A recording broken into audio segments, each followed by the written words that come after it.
નમસ્કાર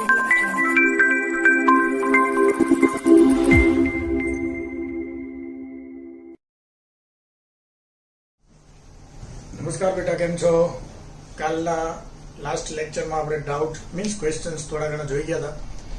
તમારા જે કંઈ પણ ડાઉટ્સ હતા એમાંથી મોટા ભાગના ક્લિયર થઈ ગયા હશે. હજી થોડાક ક્વેશ્ચન અને એક બે પોઈન્ટ જે છે એ આપણે જોવાના બાકી છે. તો આવા ક્વેશ્ચન પૂછાય તો આપણે કઈ રીતે આન્સર આપી શકીએ. તો પહેલા આપણે એક નાનો એવો પોઈન્ટ સમજી લઈએ. આપણે આયનીકરણ એન્થાલ્પીની વાત કરેલી. માની લો કે કોઈ ધાતુ છે, આપણે આયનીકરણ કોને કીધું હતું? માનો કે સોડિયમ ધાતુ છે. એ સોડિયમ માંથી આપણે એક ઇલેક્ટ્રોન કમ્પ્લીટ બહાર કાઢી નાખીએ તો શું બની જાય? ધન આયન. અને એના માટે જે મિનિમમ ઉર્જા જોઈએ એને શું કહેવાય? આયનીકરણ એન્થાલ્પી, આયનીકરણ ઉર્જા. તો આપણે એવું ભણ્યા હતા ને, સોડિયમ હોય કે કોઈ પણ પરમાણુ હોય, એની ભૂમિ અવસ્થામાંથી ઇલેક્ટ્રોનને બહાર કાઢવા માટે જે ઉર્જા જોઈએ એને આયનીકરણ એન્થાલ્પી કહેવાય. ઇલેક્ટ્રોન છૂટો પડી ગયો એટલે ધન આયન બને. આ પ્રોસેસને આયનીકરણ કહેવાય. તો આપણે ભણી ગયેલા છે.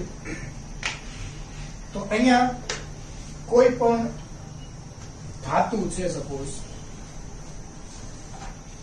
એના ઉપર પ્રકાશ આપાત કરીએ આપણે, તો આ ધાતુની સપાટી ઉપરથી ઇલેક્ટ્રોન મુક્ત થાય.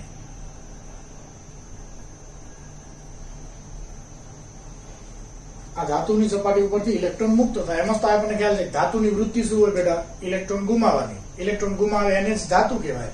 ઇલેક્ટ્રોન મેળવે એને અધાતુ કહેવાય. તો ધાતુની વૃત્તિ ઇલેક્ટ્રોન ગુમાવવાની હોય. તો અહીંયા આજે અસર આપણને જોવા મળી કે ભાઈ ધાતુની સપાટી ઉપર આપણે પ્રકાશના કિરણો આપાત કરીએ તો સપાટી ઉપરથી ઇલેક્ટ્રોન મુક્ત થાય છે. આ અસરને ફોટો ઇલેક્ટ્રિક અસર કહેવાય. ફોટો ઇલેક્ટ્રિક અસર કહેવાય. અને આ ફોટો ઇલેક્ટ્રિક અસરમાં જે સક્રિય ધાતુ હોય, જે જલ્દી ઇલેક્ટ્રોન આપી શકે એવી ધાતુના વધુ યુઝ થતા હોય.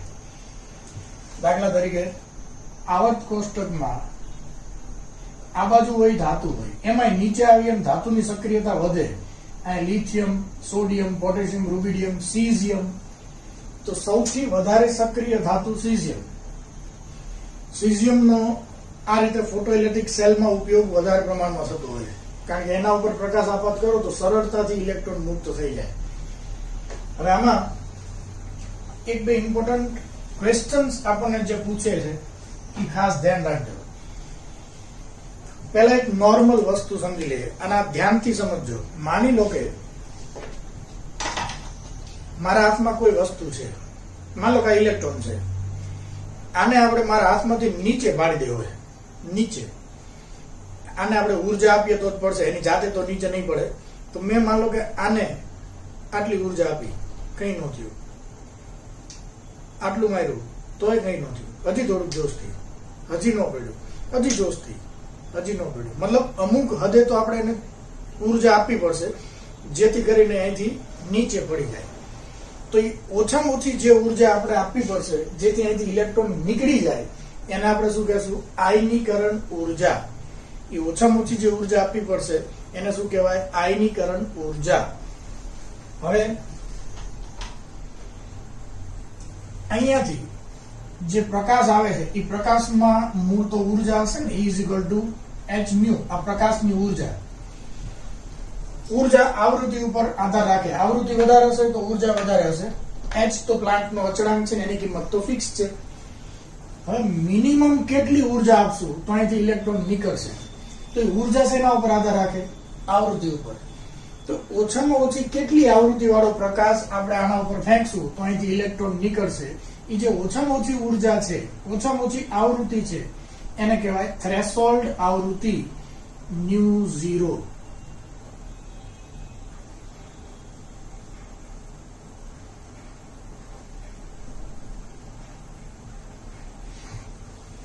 ફરીવાર આ થ્રેશોલ્ડ આવૃત્તિ એટલે શું? તો કે મિનિમમ આટલી આવૃત્તિ વાળો પ્રકાશ તમે આની ઉપર આપાત કરશો તો જ અહીંથી ઇલેક્ટ્રોન નીકળશે.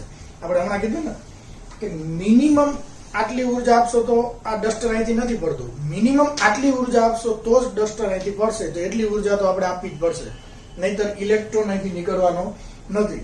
તો એટલી ઉર્જા E is equal to h mu, ઊર્જા તો મ્યુ ઉપર આધાર રાખે, ફરીવાર h તો અચળાંક છે.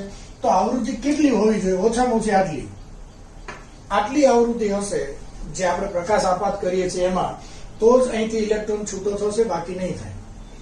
તો આને કહેવાય થ્રેશોલ્ડ આવૃત્તિ.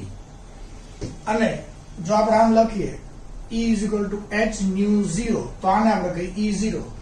ઓછામાં ઓછી આટલી ઊર્જા તો આપણે આપવી જ પડશે જેથી અહીંથી ઇલેક્ટ્રોન છૂટો પડે, એને થ્રેશોલ્ડ એનર્જી કહેવાય. તો અહીંયા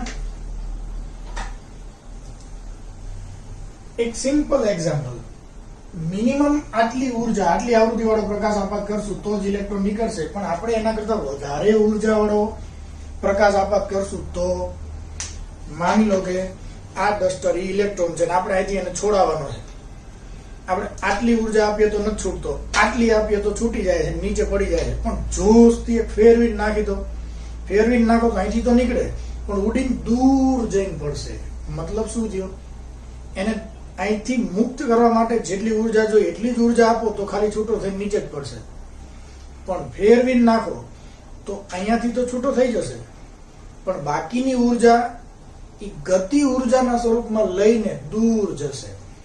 એનો મતલબ શું થયો? હવે એક સમજો, માની લો કે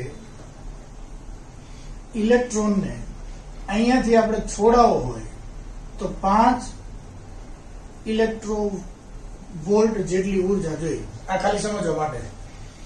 5 ઇલેક્ટ્રો વોલ્ટ જેટલી ઊર્જા તમે એને આપો તો જ ઇલેક્ટ્રોન અહીંથી બહાર નીકળશે, બાકી નહીં નીકળે. પણ 5 ની જગ્યાએ તમે 15 ઇલેક્ટ્રો વોલ્ટ જેટલી ઊર્જા આપણે એના ઉપર આપીએ તો શું થાય? તો કે 15 માંથી 5 તો આને બહાર કાઢવા માટે વપરાઈ જશે, પણ બાકીની 10 આ ઇલેક્ટ્રોન લઈને નીકળશે. મતલબ આને દૂર કરવા માટે જેટલી ઊર્જા જોઈએ એટલી આપો તો અહીંયા જ પડી જાય, પણ ફેરવીને નાખો તો બાકીની ઊર્જા એ ગતિ ઊર્જાના સ્વરૂપમાં ઇલેક્ટ્રોન લઈને ઠેઠ દૂર જઈને પડશે. મતલબ કે બીજી જે વધારાની ઊર્જા છે એ શેમાં કન્વર્ટ થાય? ઇલેક્ટ્રોનની ગતિ ઊર્જામાં કન્વર્ટ થાય. તો હવે એ કેટલી ગતિ ઊર્જા હશે? તો 10. કેમ 10? તો કે તમે 15 આપો છો, ઇલેક્ટ્રોન અહીંથી છોડવા માટે જરૂર 5 ની છે, તો બાકીની 10 ક્યાં ગઈ? એ ગતિ ઊર્જાના સ્વરૂપમાં લઈને બહાર નીકળશે. મતલબ એટલી સ્પીડમાં એ બહાર જશે. તમે જેટલું જોશથી મારશો એટલી વધુ સ્પીડમાં બહાર જશે. તો એ વધારાની ઊર્જા ઇલેક્ટ્રોનની ગતિ ઊર્જામાં કન્વર્ટ થાય. એક હજી સાદું એક્ઝામ્પલ,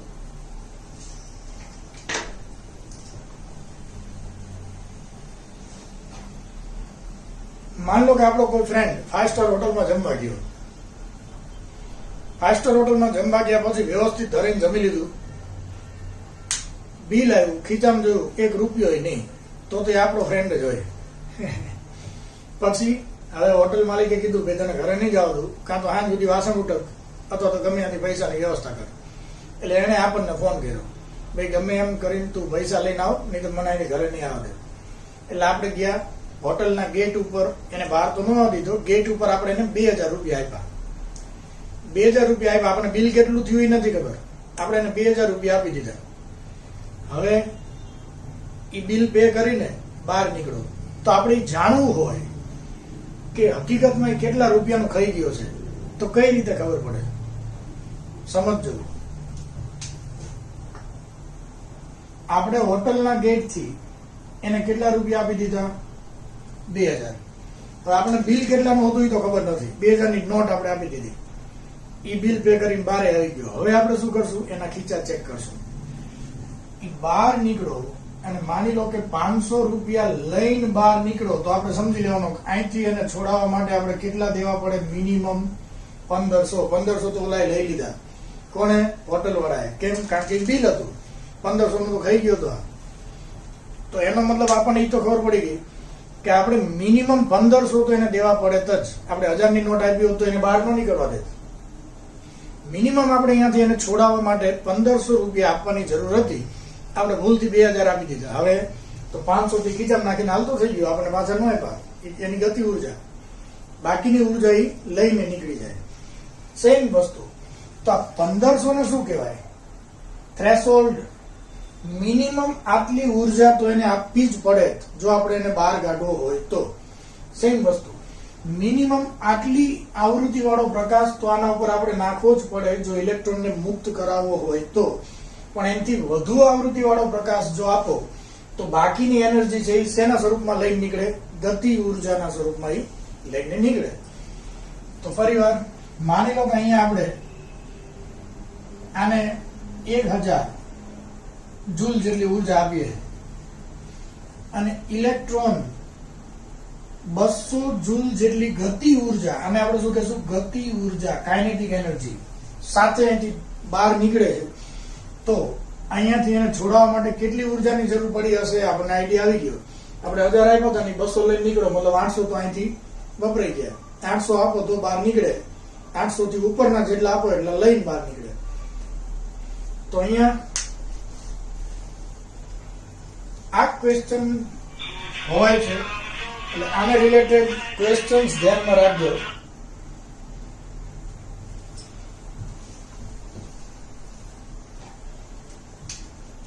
અહીંયાથી આપણે જે ઉર્જા આપીએ એ ઉર્જા કેટલી? E બરાબર અહીંયાથી એને છોડાવવા માટે જે ઉર્જા જોઈ એ કેટલી? 800. જો આપણે અહીંથી 1000 આપીએ તો 800 તો અહીંથી છોડાવવા જોઈએ અને 200 એ ગતિ ઉર્જાના સ્વરૂપમાં લઈને નીકળશે, પણ એ બેનું ટોટલ તો 1000 જ થાય. તો આપણે આટલી એનર્જી આપીએ બરાબર E0 મતલબ મિનિમમ આટલી ઉર્જા જોશે વત્તા ગતિ ઉર્જા, કાઇનેટિક એનર્જી. મતલબ અત્યારે આપણે એને કેટલી ઉર્જા આપી? 12 થી એને 1000 જૂલ જેટલી ઉર્જા આપીએ છે. અહીંથી એને છોડાવવા માટે મિનિમમ કેટલી જોશે? 800. તો ગતિ ઉર્જા કેટલી હશે? 200 જેટલી લઈને બહાર નીકળશે. તો આવું સૂત્ર છે. આ બહુ ઇમ્પોર્ટન્ટ છે, આને ધ્યાનમાં રાખવાનું. આના ઉપરથી ક્યારેક આપણને પૂછે થ્રેશોલ્ડ આવૃત્તિ, થ્રેશોલ્ડ ઉર્જા, તો એ કઈ રીતે ગોતી શકાય? તો E બરાબર h ન્યુ.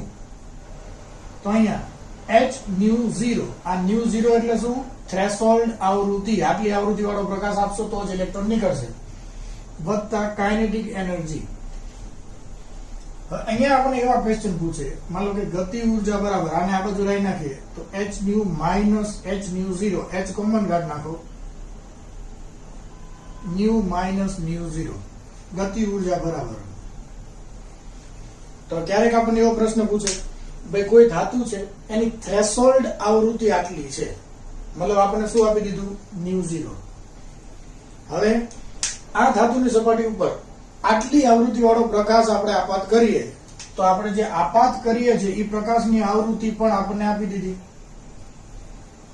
તો પ્લાન્કના અચળાંકની કિંમત તો આપણને ખબર જ છે, 6.6 ગુણ્યા 10 ની માઇનસ 34 જૂલ ઇન્ટુ સેકન્ડ. 6.626 આખું નહીં લખવાનું બેટા, 6.6, કારણ કે આપણી પાસે કેલ્સી નથી, આપણે મોડેજ ગણતરી કરવાની એટલે.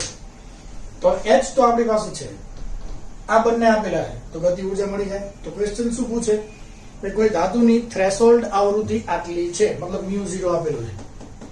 હવે એમ કે આપણે એની ઉપર આટલી આવૃત્તિ વાળો પ્રકાશ આપાત કરીએ તો ઇલેક્ટ્રોન કેટલી ગતિ ઉર્જા સાથે બહાર નીકળશે? તો ઇલેક્ટ્રોનની ગતિ ઉર્જા આપણે શોધવી હોય, કાઇનેટિક એનર્જી, તો બસ આ બેની જ કિંમત જોશે આપણે, h આપણને ખબર છે. તો આ રીતે આના ક્વેશ્ચન સોલ્વ કરી શકાય. હજી આગળ આ જે સૂત્ર છે એમાં ને એમાં h c બાય લેમ્ડા, કારણ કે આપણે ખ્યાલ છે આવૃત્તિ એટલે શું? c ના છેદમાં લેમ્ડા, જ્યાં c એટલે પ્રકાશનો વેગ અને લેમ્ડા એટલે તરંગ લંબાઈ. તો અહીંયા આપણે શું લખી શકીએ? h c બાય લેમ્ડા 0, આ μ0 હતું તો આ લેમ્ડા 0 પ્લસ ગતિ ઉર્જા. આ સૂત્ર આપણે લખ્યું. હવે એને આ ફોર્મમાં લખવું હોય તો ગતિ ઉર્જા બરાબર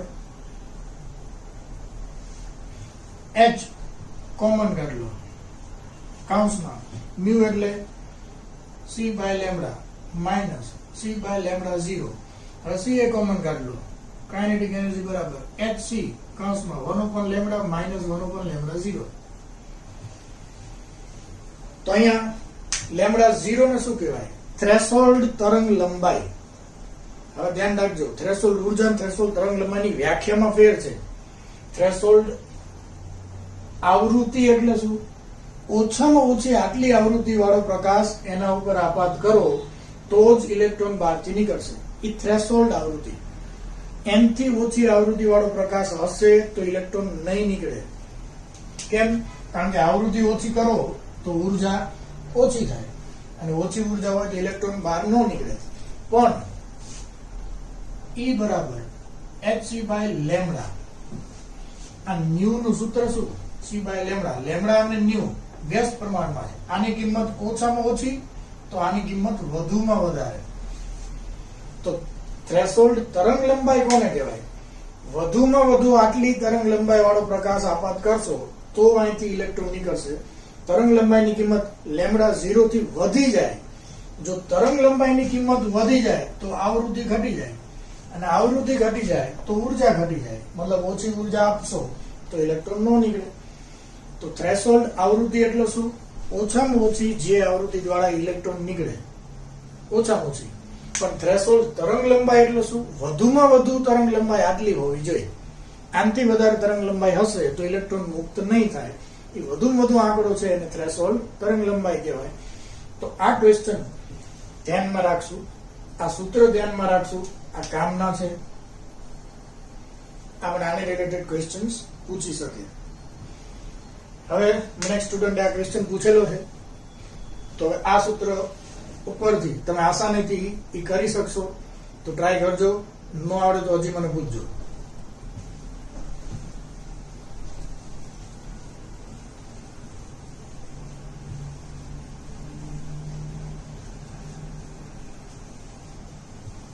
ક્યારેક આપણને એવો ક્વેશ્ચન પૂછે કે ક્લોરીનમાં જે અયુગ્મિત ઇલેક્ટ્રોન છે એના માટે N અને L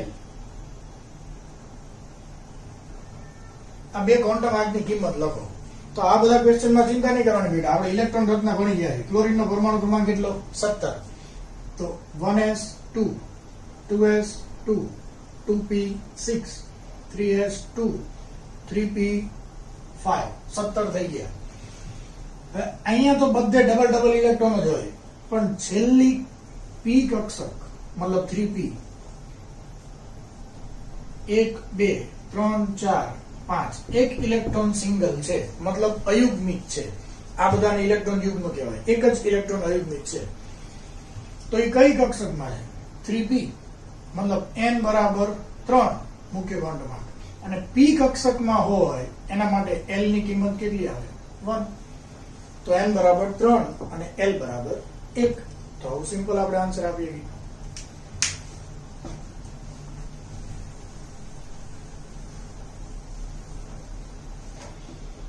હવે આપણે આ બધી કક્ષાઓને શું કહીએ? કોષ, સેલ. અને એની અંદર જે કક્ષકો છે S, SP, આને શું કહીએ? ઉપકોષ મતલબ કક્ષક. હવે ક્યાંક આવા ક્વેશ્ચન પૂછે કે n પ્લસ l ની કિંમત 7 હોય એવા ટોટલ કેટલા ઉપકોષ પોસિબલ છે? ઉપકોષ એટલે કક્ષકોના પ્રકાર. કેટલા પોસિબલ છે ધ્યાન રાખીએ. તો 7 વત્તા 0 એટલે 7 થાય. આપણે તો n વત્તા l ની કિંમત 7 થવી જોઈએ. તો n બરાબર 7 અને l બરાબર 0 એટલે કઈ કક્ષક થાય? 7s. અહીંયા આપણે ઓછો કરીએ. 6 પ્લસ 1 તો એ 7 થાય. તો n બરાબર 6 અને l બરાબર 1 એટલે p કક્ષક. આ બધાય માઇન્ડમાં રાખવાનું. 0 1 2 3 S P D F. હજી 5 વત્તા 2 તો પણ 7 થાય. તો n બરાબર 5 અને l બરાબર 2. l બરાબર 2 એટલે D. હજી 4 વત્તા 3 તો એ 7 થાય. મુખ્ય ક્વોન્ટમ આંક 4 અને 3 l ની કિંમત 3 એટલે F. પછી તમે એમ ન કહેતા આનાથી વધારે કોઈ પોસિબિલિટી નથી, કારણ કે l ની કિંમત 0 1 2 અને 3 આટલી જ હોય, એનાથી વિશેષ ન હોય. તો ટોટલ ઉપકોષ મતલબ કક્ષકોના પ્રકાર 1 2 3 4 શક્ય છે.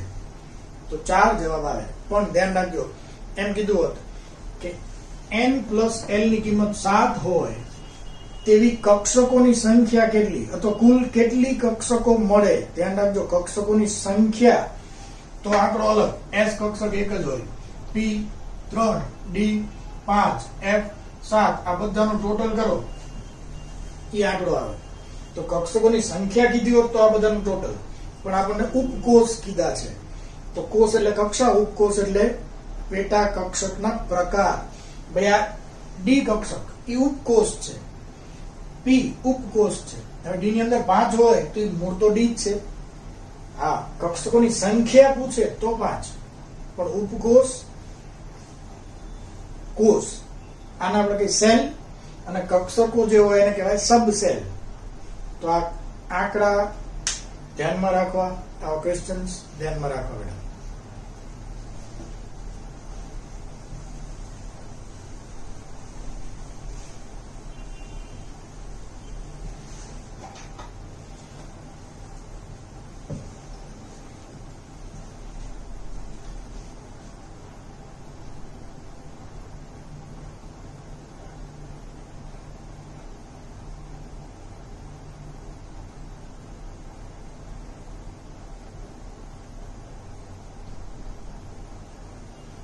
હવે અમુક ક્વેશ્ચન્સ જે મને ડાઉટમાં આવેલા છે એ જો આપણે થઈ ગયા છે કે નહીં મને ખ્યાલ નથી, હું ચેક કરી લઉં. એક્સરસાઇઝ 2 માં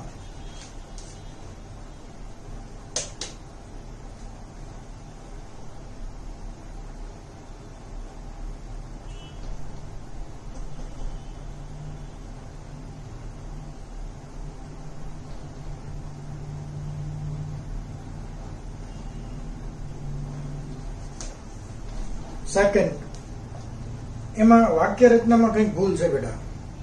ઇલેક્ટ્રોનના સ્થાનનું માપન જે વેગની અનિશ્ચિતતા સાથે સંકળાયેલું છે, જે 1 × 10⁻18 ગ્રામ સેન્ટીમીટર ઇનવર્સ ને સમાન છે. હવે જે એકમ છે ગ્રામ સેન્ટીમીટર પર સેકન્ડ, આ વેગનું નથી, કારણ કે વેગ એટલે સેન્ટીમીટર પર સેકન્ડ, આ વેગ અને આ વજન ગ્રામમાં, તો આ તો વેગમાનનો એકમ છે બેટા, m × v.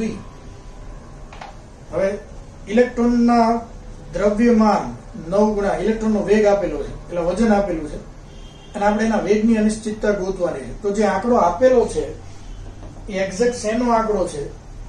સ્થાનની અનિશ્ચિતતા જે વેગમાન સાથે સંકળાયેલી છે એ સ્થાનની અનિશ્ચિતતા સમજીને મૂકી દો તો ચાલે. તો જવાબ આવે નહીં, આઈડિયા નથી, પણ આ સ્થાનની અનિશ્ચિતતા કહેવાય નહીં, કારણ કે એકમ છે એ સ્થાનનો નથી, માટે એ ક્વેશ્ચનમાં કંઈક લોચા છે. 8મો ક્વેશ્ચન જે છે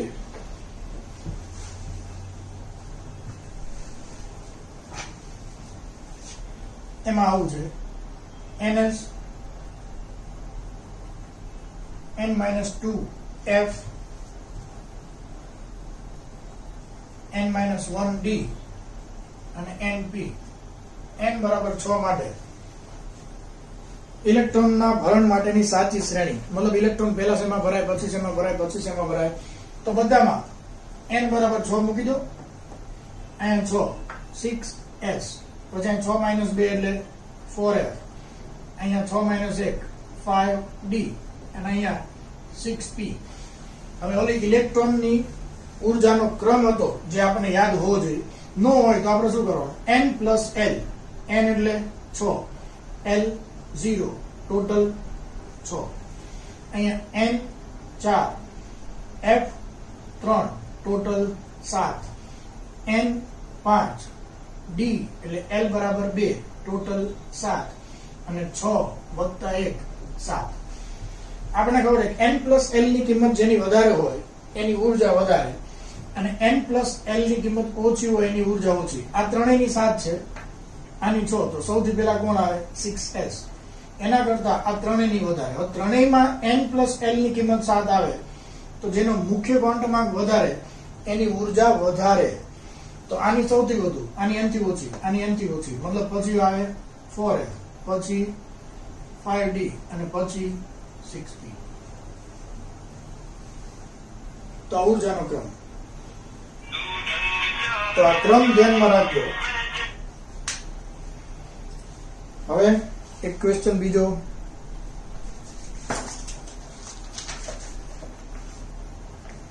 પંદરમો ક્વેશ્ચન એક્સરસાઇઝ 2 માં થ્રેશોલ્ડ આવૃત્તિ ની કિંમત આપણે આપેલી છે, પ્રકાશની આવૃત્તિ આપેલી છે અને ઇલેક્ટ્રોનની મહત્તમ ગતિ ઉર્જા પૂછેલી છે. તો આપણે અત્યારે જ કીધું ને, kinetic energy h new minus new 0, threshold આવૃત્તિ આપેલી છે, પ્રકાશની આવૃત્તિ આપેલી છે, પ્લાન્ક અચળાંક ખબર છે, તો ઇલેક્ટ્રોનની ગતિ ઉર્જા મળી જાય. તો એક્સરસાઇઝ 2 માં ક્વેશ્ચન 15 આ રીતે આપણે સોલ્વ કરી શકશું. બેટા ટ્રાય કરજો, નો આવડે તો હજી પૂછજો.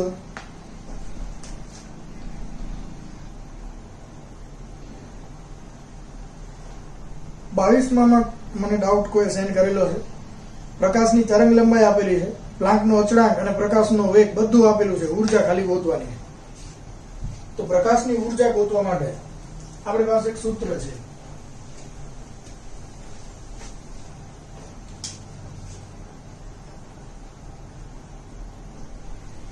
પ્લાન્કનો અચળાંક 6.6 ગુણ્યા 10⁻⁻34 જૂલ ઇન્ટુ સેકન્ડ, પ્રકાશનો વેગ 3 ગુણ્યા 10⁸ મીટર પર સેકન્ડ, છેદમાં તરંગ લંબાઈ જે આપણને આપેલી છે 45 નેનોમીટર.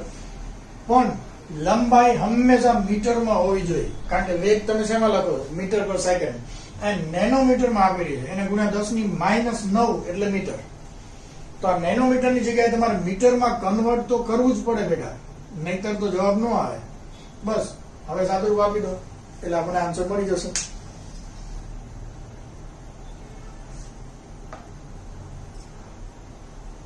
ત્રેવીસમો ચુંબકીય ચાક માત્રા વાળો ક્વેશ્ચન છે. અત્યારે આપણે આ ચેપ્ટરમાં નથી, અહીંયા ભૂલથી મુકાઈ ગયો છે, પણ ચુંબકીય ચાક માત્રા હજી આપણે સમજવાનું બાકી છે. એટલે ચુંબકીય ચાક માત્રા અને રિલેટેડ ક્વેશ્ચન અત્યારે રહેવા દેજો.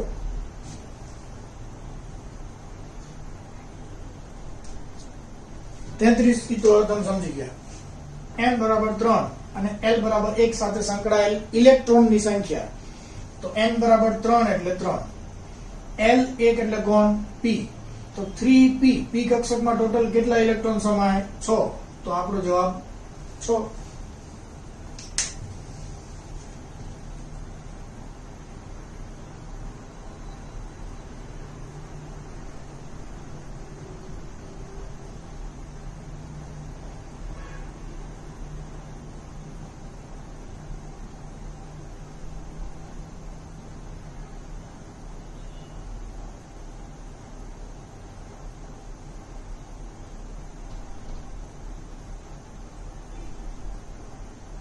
T9 વિન્યાસમાં ઉદ્ભવતું કુલ ભ્રમણ કેટલું? એવો એક ક્વેશ્ચન છે. T9 વિન્યાસમાં ઉદ્ભવતું કુલ ભ્રમણ, ધ્યાનથી સમજીએ.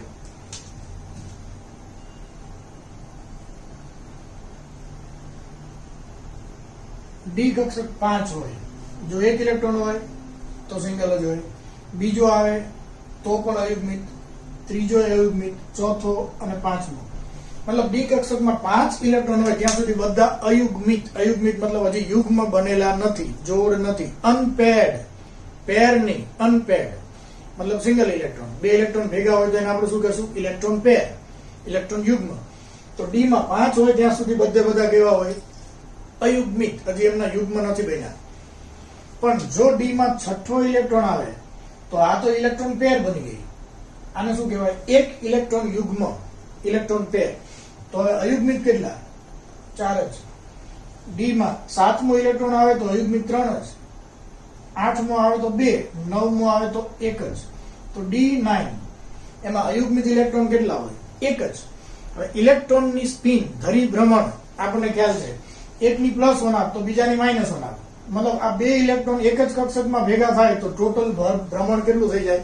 0. +1 હાફ, -1 હાફ, 0. મતલબ ઇલેક્ટ્રોન યુગ્મ હોય એની ટોટલ સ્પિન 0 થઈ જાય. પણ આ એક ઇલેક્ટ્રોન છે સિંગલ, તો એની સ્પિન 1/2. પ્લસ લખો માઇનસ લખો એનો વાંધો નહીં. તો આની એકલી સ્પિન આપણને 1/2 મળે. પણ હવે આપણને એમ કે p કક્ષકમાં 3 ઇલેક્ટ્રોન છે, 1 2 3. તો ત્રણેય સિંગલ સિંગલ જ હોય. તો આની સ્પિન 1 હાફ, આની એ 1 હાફ, આની એ 1 હાફ, અડધો અડધો અડધો 3 વાર એટલે દોઢ, અથવા આમે લખે 1.1/2 અથવા આમે લખે 3/2, બધું એક જ. તો આને શું કહેવાય? ટોટલ સ્પિન, કુલ ધરી ભ્રમણ અવસ્થા કેટલી થાય? તો 3/2 1.1/2 તો 1.5. પણ એમ કે P માં 4 ઇલેક્ટ્રોન છે, ચોથો આવે તો આ તો ડબલ થઈ ગયા, આની સ્પિન 0, એકની પ્લસ 1 બીજાની માઇનસ, ટોટલ 0. તો હવે અયુગ્મિત ઇલેક્ટ્રોન કેટલા? 2 જ, આની અડધી, ટોટલ 1. તો કુલ ભ્રમણ અવસ્થા 1, ટોટલ ધરી ભ્રમણ 1. આ રીતે અયુગ્મિત ઇલેક્ટ્રોનની સંખ્યા ઉપરથી આપણે કુલ ભ્રમણ નક્કી કરી શકીએ.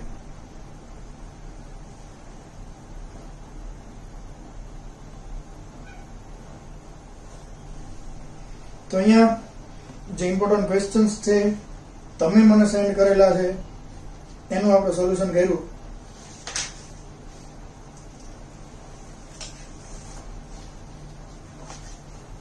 હજી ક્યાંય તમારા ડાઉટ જો રહી જતા હોય તો મને સેન્ડ કરજો, એનું આપણે સોલ્યુશન જોઈ લેશું. અને હા, આગળ તમે મને કોઈ ક્વેશ્ચન સેન્ડ કરેલા હોય અને એનો આન્સર મારાથી આપવાનો રહી ગયો હોય, કારણ કે દરરોજના એટલા બધા વોટ્સએપ આવે છે. આપણે 11th ના ઘણા બધા સ્ટુડન્ટ છે, 12th ના ઘણા બધા સ્ટુડન્ટ છે, દરરોજના 100-150 વોટ્સએપ આવતા હોય બેટા, કોઈના ક્વેશ્ચન હોય. તો એવું બને કે એટલા બધામાંથી ક્યાંક મારે આન્સર આપવાનો રહી ગયો હોય. તો જો આપે કોઈ ક્વેશ્ચન પૂછેલો હોય એનો આન્સર આપણે બોર્ડ ઉપર સોલ્યુશન તમને હજી નથી મળેલું, તમને નથી સમજાણું, તો એ જ ક્વેશ્ચન મને ફરીથી સેન્ડ કરજો, જેથી મારું ધ્યાન જાય અને એનો આન્સર હું તમને આપી શકું. તો આજે પૂરતો આપણે કોઈ નવું ચેપ્ટર સ્ટાર્ટ નથી કરતા, આજે આટલું જ રાખીએ છીએ. પણ આ ચેપ્ટરનું કમ્પ્લીટ રિવિઝન કરી લેજો બેટા. Questions, exercise 1, 2, 3, example, beginner box બધું જ કમ્પ્લીટ નોટ્સમાં તૈયાર કરી નાખો, લખી નાખો. અને આ ચેપ્ટર બીજી વાર જોવું ન પડે એટલી હદે વ્યવસ્થિત કમ્પ્લીટ કરી નાખો. ઓકે બેટા, બાય.